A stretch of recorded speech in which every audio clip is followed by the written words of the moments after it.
Just going to move on. Last month saw a pickup in the global M&A market after months of inactivity. Some of the big deals included Oracle buying Sun Micro and GlaxoSmithKline, of course, purchasing Stiefel Laboratories. So is M&A one of the only ways to survive the current economic turmoil? For more, we're joined by Yoshida, Chief Technology Officer at Hitachi Data Systems. Thanks very much indeed for joining us. Thank you. How do you survive this? What is a way of sort of taking advantage? I mean, there are opportunities in every downturn. There are opportunities. How do you see the opportunities here and the ability to take advantage of them?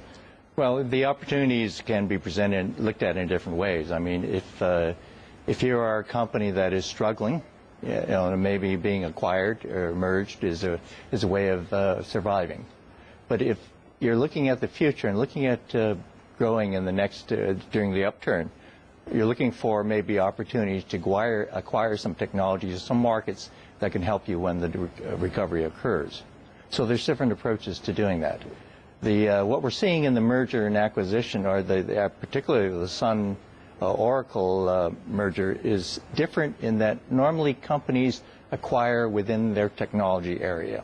Now we have a database company that has acquired a server company, which is different than most acquisitions are. So I mean, is that game changing? Is that a big risk, or are they actually saying, well, look, we're doing the deal at such a price that we're minimizing the risk? Well, it's hard to tell right now. It is a risk in that they're outside of their core competence. In other words, being a database company, now they're getting a server company and putting themselves in competition with other server companies. But it could be an opportunity and game-changing in that maybe there is a trend toward more consolidation from a customer viewpoint in terms of getting all their services, database and server services from one company. So it's hard to tell where that's going. What do you think of our potentially new company? I'll call it Folk, Fiat, Opel, and Chrysler. They're going to have to, no matter what they try to do or what they have to promise, they're going to have to bring a lot of technology to interconnect those companies. They're going to have a lot of new servers and programming and to try to possibly make this thing work. And that's a big example of, I think, what you were talking about in these particularly difficult times. Right. Especially since I'm in the technology side of it, and the information side, how do you merge all those different information systems together? How do you convert the data so that you can have one reporting out of all those different? So trying to get the reporting centralized, now you have three different entities, three different reporting systems. How do you now have one reporting system so you can look in and see the business value? Yeah, I mean, how do you do it? Because, I mean, there's a sense here, isn't there, that actually a lot of mergers never really deliver any more fundamental shareholder value. I remember this report sort of 5 years ago. It's 50% of mergers actually add no extra shareholder value at all. That's right, yes. So what is the secret to success of running a process? Well, I think the key part of it is understand your core competence and acquire those technologies or those markets that add to your core competence, not to go outside of it. Because when you go outside of it, then the challenge is much harder to integrate that. Just from the information standpoint in terms of integrating the information and having common reporting. But the best, I agree with what you said about mergers, just like companies buying their stock back. That Warren Buffett says that has been saying that for 30 years. It's a terrible investment. The only time you want to buy your stock back is when it's really cheap.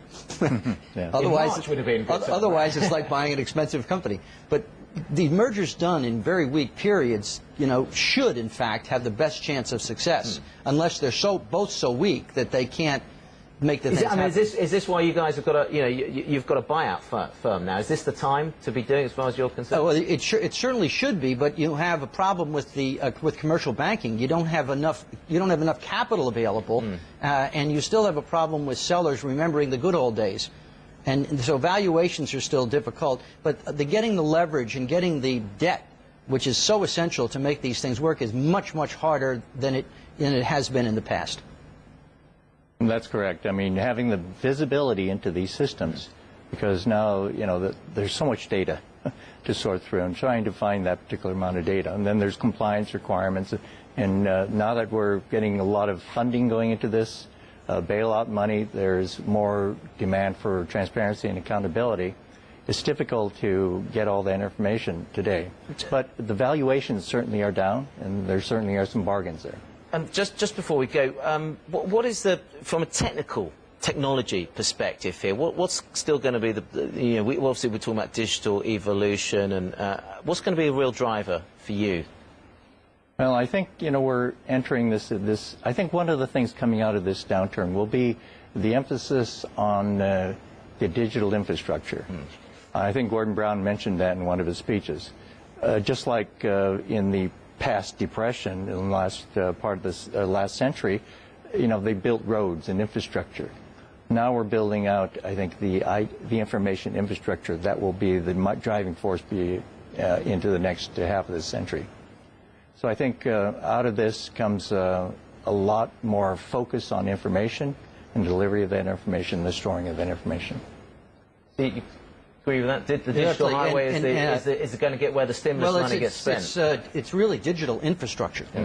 In some cases, it's replacing analog infrastructure. In some cases, it's brand new entirely. But it's going to be a major investment category for a long time.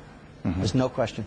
Bob, good to see you today. Good to see you, all the best tonight as well with Autism Speaks. Bob Wright and Yoshida, thanks very much indeed as well, Chief Technology Officer at Hitachi Data Systems.